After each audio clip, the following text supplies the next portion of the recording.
Ever pondered over a globe and wondered just how many countries are there in this vast world?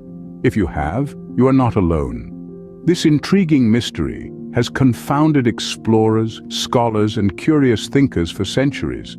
It's a question that has tickled the minds of people from every corner of the world, from the frosty expanses of Antarctica to the bustling metropolises of New York City.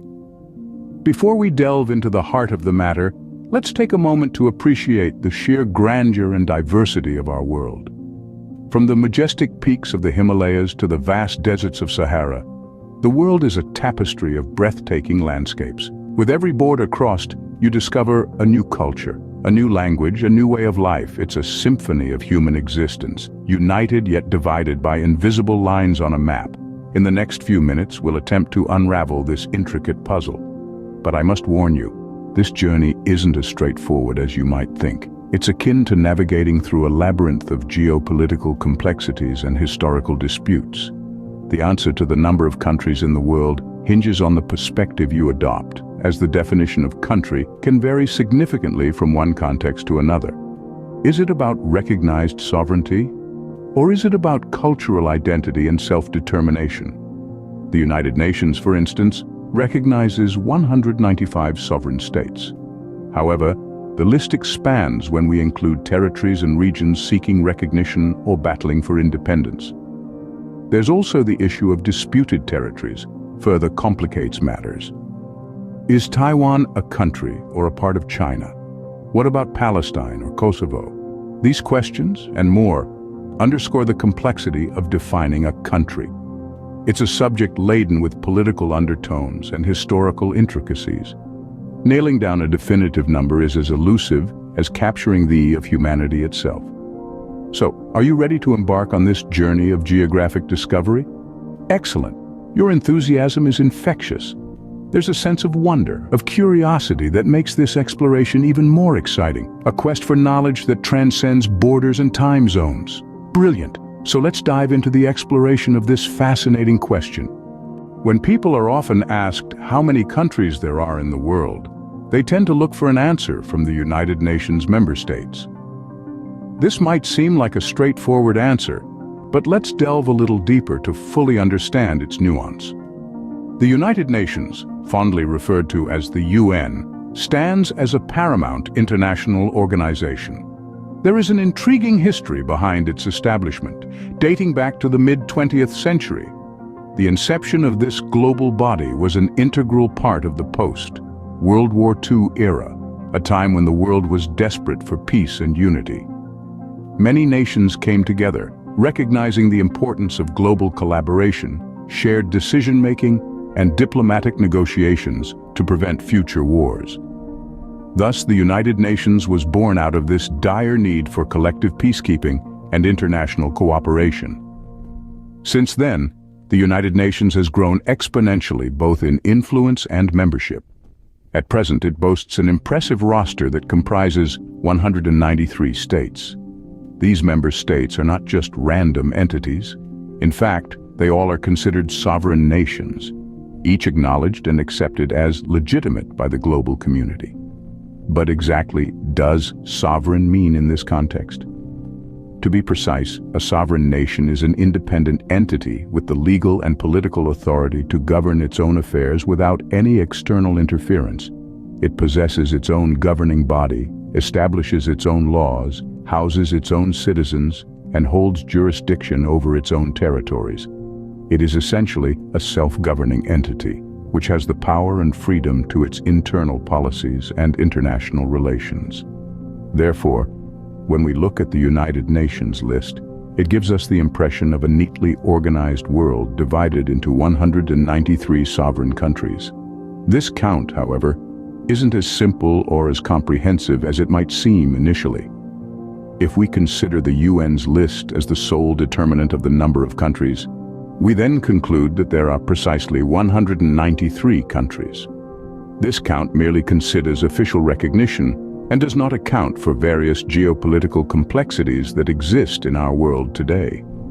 It doesn't take into account several territories, regions, and entities that, while not officially recognized as sovereign nations by the UN, still function with a significant degree of independence, and have distinct cultural, political, and social identities.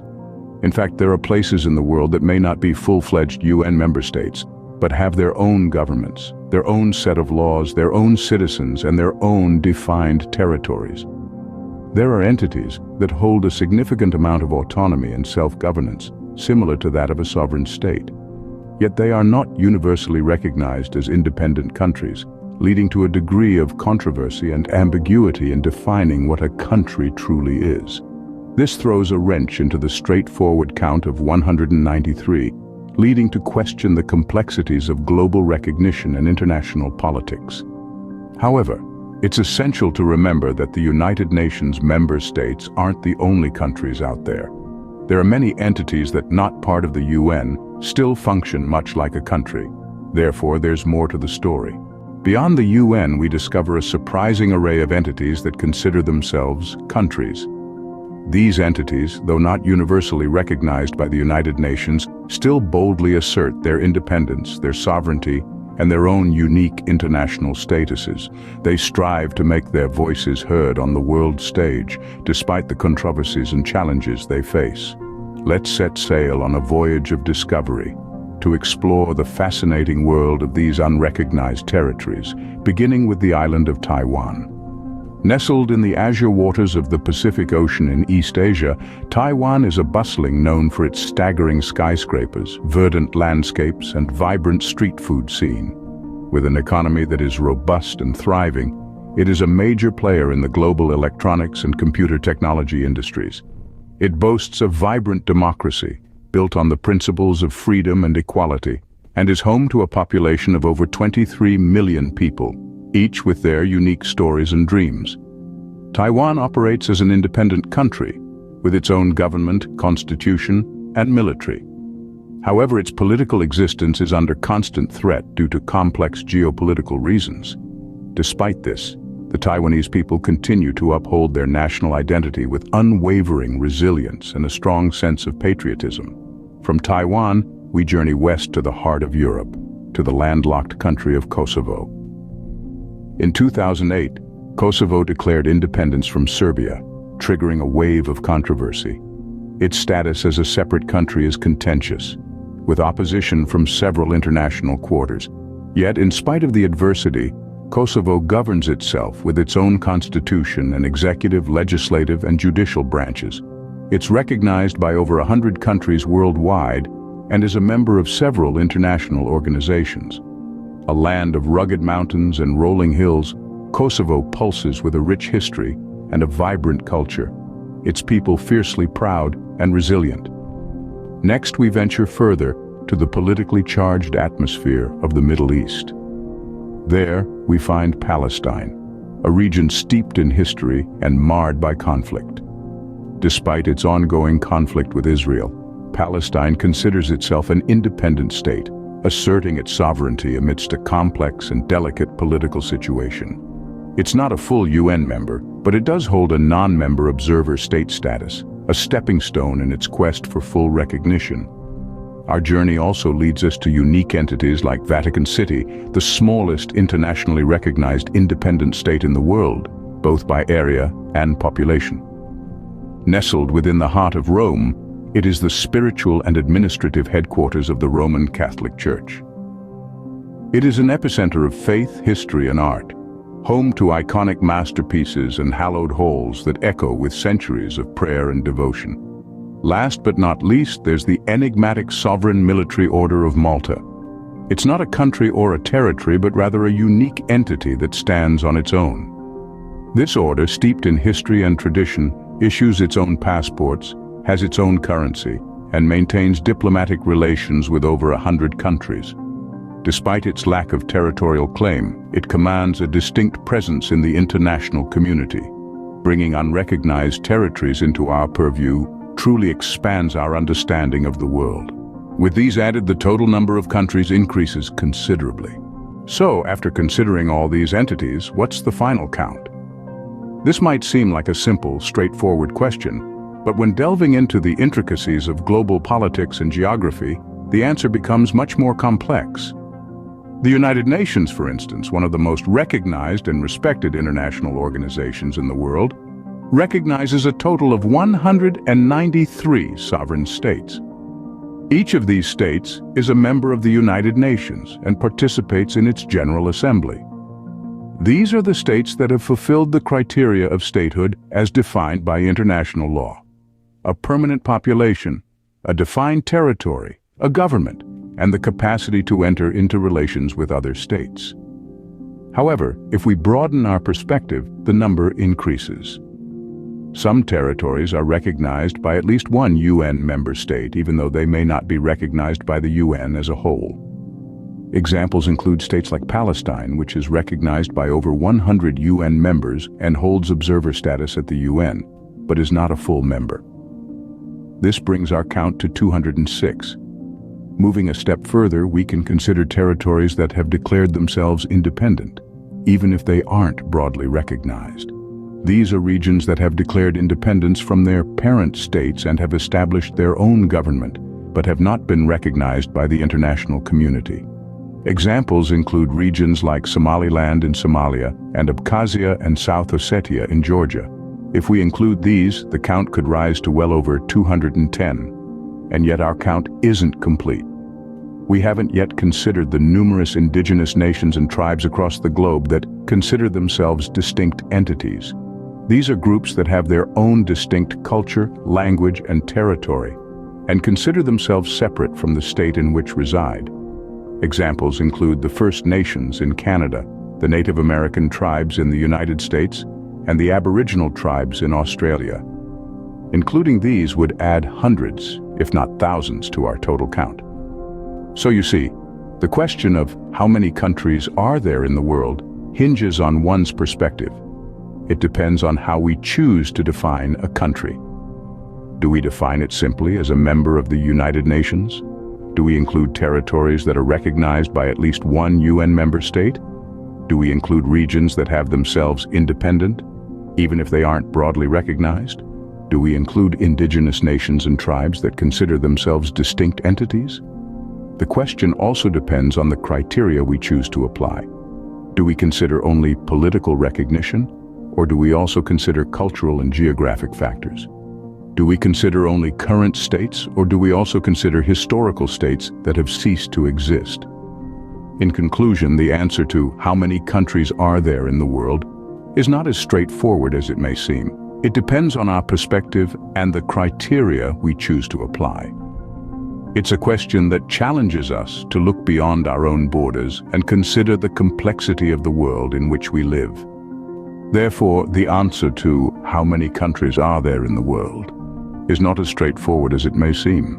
In conclusion, defining what constitutes a country can be quite a complex task. It's a task that requires us to delve deep into the realm of political science, history, geography, and even sociology. It's about understanding the significance of autonomous territories, recognizing the sovereignty of regions, and acknowledging the cultural identity of diverse populations. What constitutes a country isn't simply about political recognition. It isn't merely about having defined borders, a stable government, or an established economy. It's about the collective identity of the people who live there, and the cultural traditions that form the fabric of their society. It's about the recognition of a nation's sovereignty by other nations and international organizations. It's about the geopolitical implications that come with recognizing a region as an independent country. One of the critical factors to consider is the recognition from international organizations. In particular, the United Nations, UN, holds substantial influence over what constitutes a country.